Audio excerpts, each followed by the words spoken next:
योगिनी एकादशी का महत्व। धर्मराज युधिष्ठिर बोले कि हे जनार्दन, मैंने ज्येष्ठ मास की शुक्ल पक्ष की निर्जला एकादशी की कथा सुनी। अब आप कृपा करके आषाढ़ मास का कृष्ण पक्ष की एकादशी का कथा वर्णन कीजिए। इस एकादशी का नाम क्या है और महत्व क्या है, सो सब वर्णन कीजिए। श्री कृष्ण बोले कि हे राजन, आषाढ़ मास के कृष्ण पक्ष की एकादशी का नाम योगिनी एकादशी है। इसके व्रत से समस्त पाप नष्ट हो जाते हैं और इस लोक में भोग तथा परलोक में मुक्ति देने वाला है। हे राजेश्वर, यह एकादशी तीनों लोकों से प्रसिद्ध है। इस व्रत से पाप नष्ट हो जाते हैं। आपसे पुराण में कही हुई कथा कहता हूँ, ध्यान पूर्वक सुनो। अलकापुरी नाम की नगरी में एक कुबेर नाम का राजा राज्य करता था। वह शिव भक्त था। उसकी पूजा करने के लिए एक हेममाली पुष्प लाया करता था। उसके विशालाक्षी नाम की अत्यंत सुंदर स्त्री थी।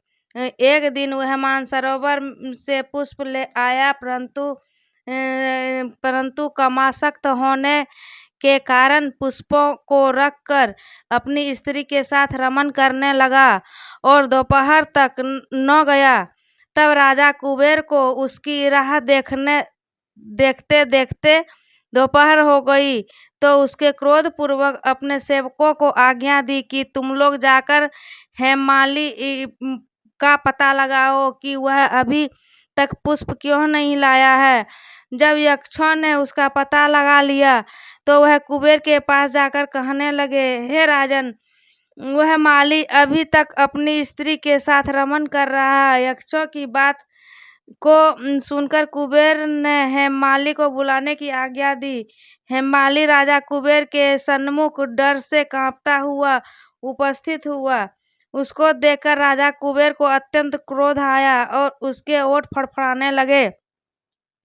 उसने कहा, रे पापी महानीच कामी, तूने मेरे परम पूजनीय ईश्वरों के भी ईश्वर शिव जी का अनादर किया है। मैं तुझे श्राप देता हूँ कि तुम स्त्री का वियोग भोगेगा और मृत्यु लोक में जाकर कोढ़ी होगा।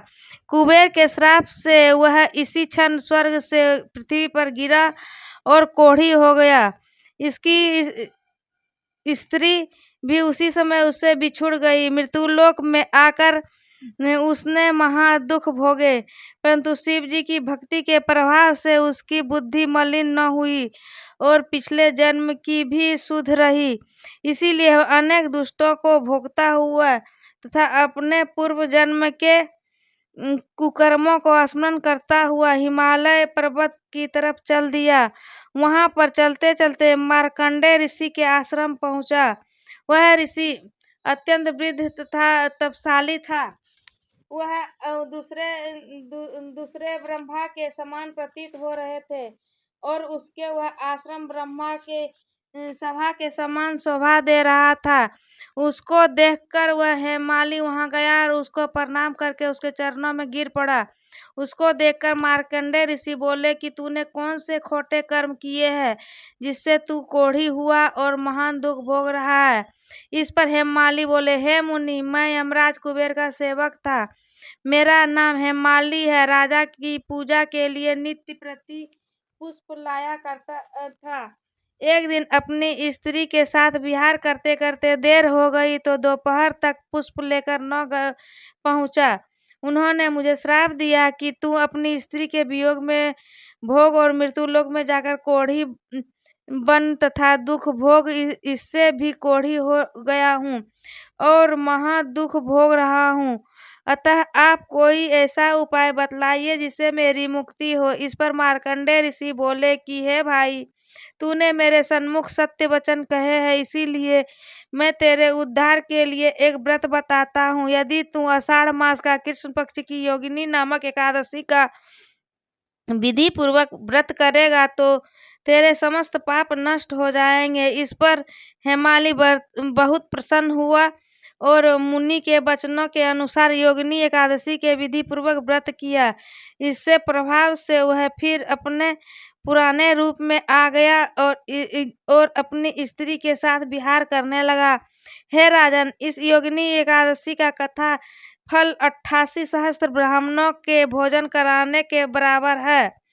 इसके व्रत से समस्त पाप दूर हो जाते हैं और अंत में स्वर्ग को मिलता है।